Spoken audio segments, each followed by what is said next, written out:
Welcome to YogaVa's Yoga for Beginners intro series. My name is Robin Regula, and this is part one. We're going to start with the three-part breath.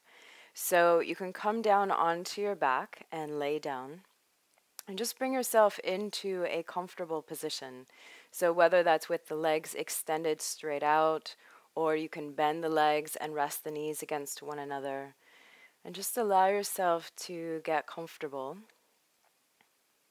You can have your arms out to your sides to start, and just either soften your gaze or close your eyes and start to pay attention to your breath and just notice how you're breathing and where you feel the breath in your body. You want to breathe in and out of the nose.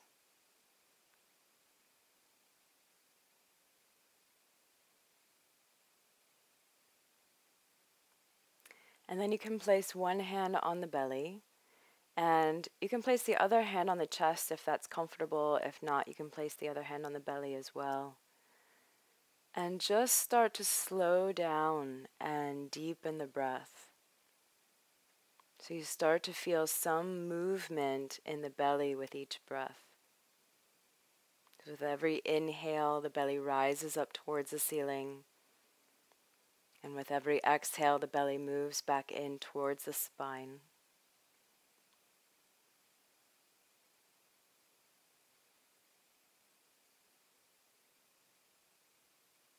Just a comfortable, deep breath. We're working towards slowing the breath down to about a 5-count inhale and a 5-count exhale, as long as there's no strain or force involved. If that feels too long to start, maybe just a 3 or 4 count would work fine.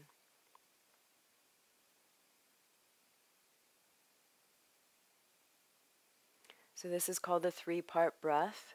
It's also known as the complete breath, the yogic breath, or the diaphragmatic breath. So using the full capacity of the lungs.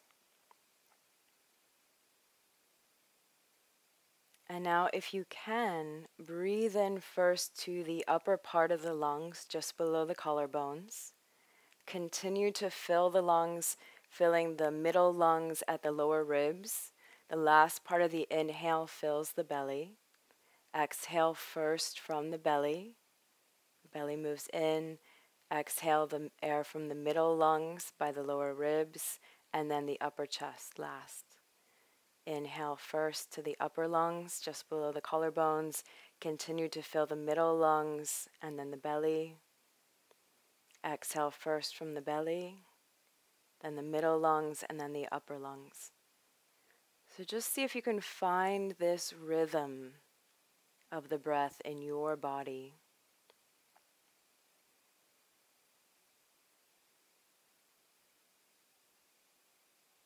If you don't get it right away, that's okay. It might take some practice.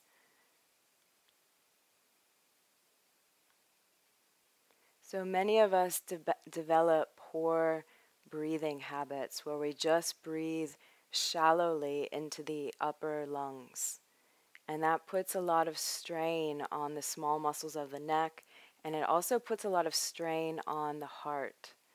The heart has to work a lot harder when we breathe shallowly.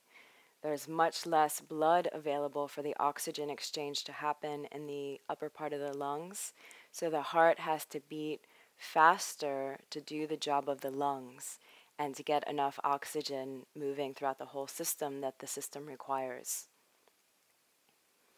And when you breathe in and use the full capacity of the lungs, we're utilizing the large muscle at the base of the lungs, we're utilizing the diaphragm muscle. And there's also much more blood available down there for the oxygen exchange.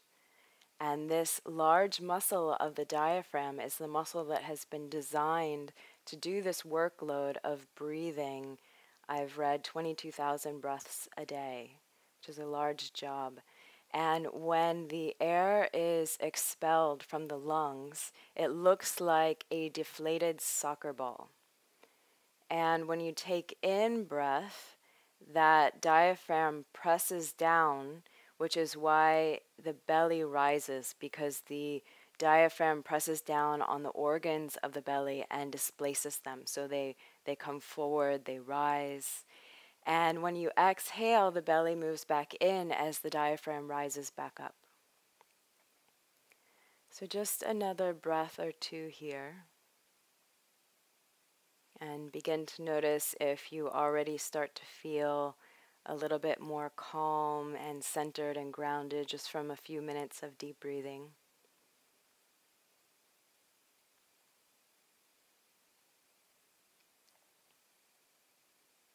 And this is the breath that we're going to utilize throughout our entire yoga practice as we go through our series today.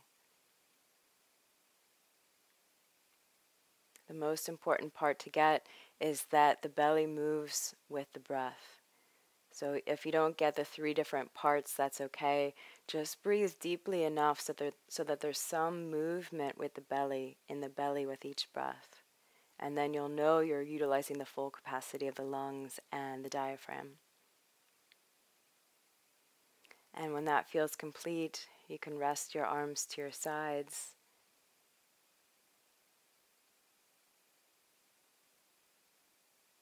You can pause there for a moment.